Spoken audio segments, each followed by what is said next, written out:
Saturday afternoon, I'm at the Adelaide Oval, and I want some reasons why Bill and I were the only ones here. Yes. All right, and I'm going to start with you, Bernard. You live in Adelaide. Yeah, How could you not get here on time? Well, that's part of the problem. I'm so big in Adelaide, Jim. I got here an hour ago. They're stopping me for photos. They want me to sign Guernseys. Even at Port Adelaide games, they still want photos with me. And I'm sorry. What am I, 5 minutes late? 5 minutes late. Sorry. All right. Apologies. Damo, what the hell are you doing? Well, I've had a big week, Jim. I've been the subject of a media watch inquiry, and I'm still in a coma position about it, Jim. So I just took a while to get myself going this morning. I didn't think that could stop you in your tracks, but it hasn't, but I'll go along with the fact that it might have, yeah. I like the fact that it's actually trimmed you up a little.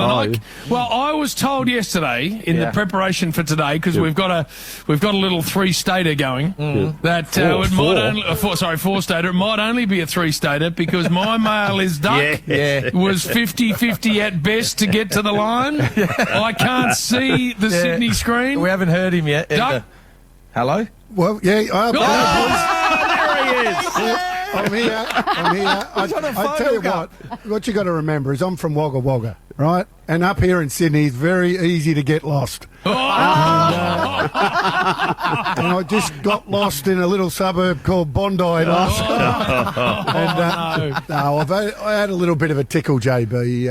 It's very, very courageous for me to even get here. I was lost. I heard otherwise. Just courage personified for me to get up. I think it's correct. Jim, I heard Duck planned to be sick Saturday and Tuesday. I know, because there were backups. There were backups here in Adelaide. Little fat boy Tommy Rockcliffe was on standby all week from Tuesday. No, I heard that. It's not the first time he's done it either, Duck. He just puts a little late in the week shot on the bow in case things get sideways. The only thing he confirmed today was the time he gets to leave. As soon as I found out, Bernie, as soon as I found out that it was the Rock, that's not like for like. I mean, let's be honest. He's taking the Rock down. You can't bring someone like the Rock in. You need a like for like. So I'm, maybe Dermy, Steve Kernahan, John O'Brien, Nick Greenwald. Walker. That's not a like for like. Now I've got to get to something. I've got to get to something. So do we. We do too, Jim. So Fat's in Perth. And he's doing a number of appearances on the back of the mouse. On the back of the mouse, he's doing appearances. But what he doesn't realise... What he doesn't realise, Purple, is that I am from Perth. Yeah, and you're connected.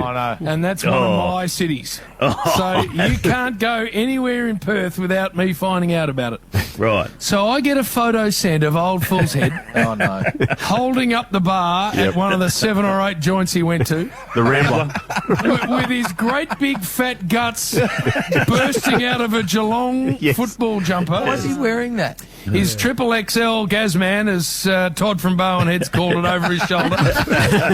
Full pot, boring the shit out of some poor bastard at the bar. And my man sent this photo to me and said the following, and I'm going to read it verbatim, said the following.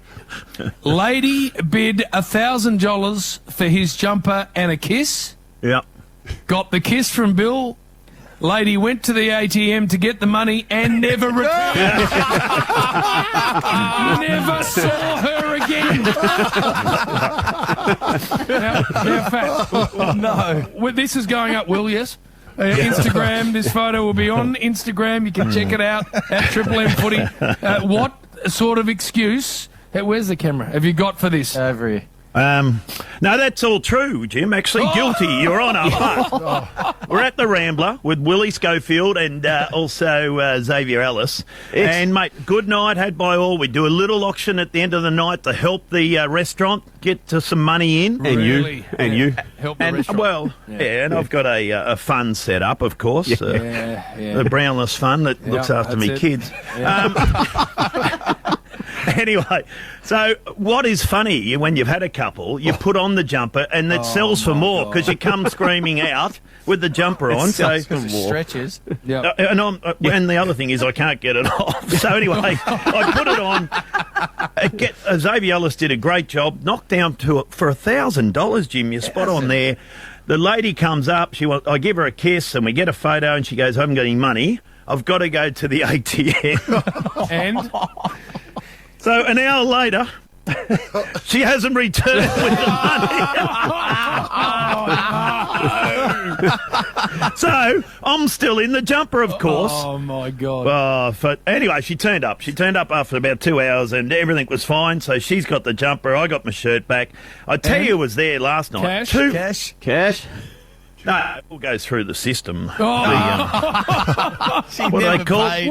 What those sort of a fang-dangled man machines, you know? does that for cash? I don't know who does that and keeps it himself. Yeah, that's it. Well, guess who else was there? 2 former captains at this show, Mark Bairstow and Barry Stoneham. So we had a big night at the Rambler and then kicked on to the Empire Bar. But no, bad by all. Why do they just sneak under They the weren't. radar? Now they weren't keynote speakers. They weren't invited. I got them a seat out the back, so they had to sit there and listen to my stories again. Bill, I can't follow you, Bill. One weekend you're down at Sorrento and you just On a double date.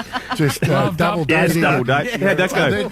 And then the next week you're over there selling kisses and jumpers. Like, what's going on, Bill? And I'll tell you what, Duck, they must have thought I turned up at Crown Towers because I, at the reception, she said 2 or 3 keys. Oh my God. Bill, tell me when you got to Crown Towers you had taken that jumper off. Well, it did take a while to get off, but no, everything was fine. The lady walked out with a jumper. She skipped out. She was very, very happy with herself. And I moved on. Moved on to somewhere. Where did I end up? Empire Bar. Fantastic night. So that was just part of it. And then we're going somewhere to... got a big day today. Let me tell you, Jim, we're going to the today? footy. You got a game on. Yeah, well, go through a few boxes there, the private boxes with the mouse. Oh, my God. And then we're going to a club called Kununurra or something. I wrote No, it that's down. not a club, that's a town. Well, and I told you, Jim, they want me there early because they got a bonfire they want me to go. My God. Kalamunda. Yeah, Kalamunda. So, yes, that's where we're going. So it's all good.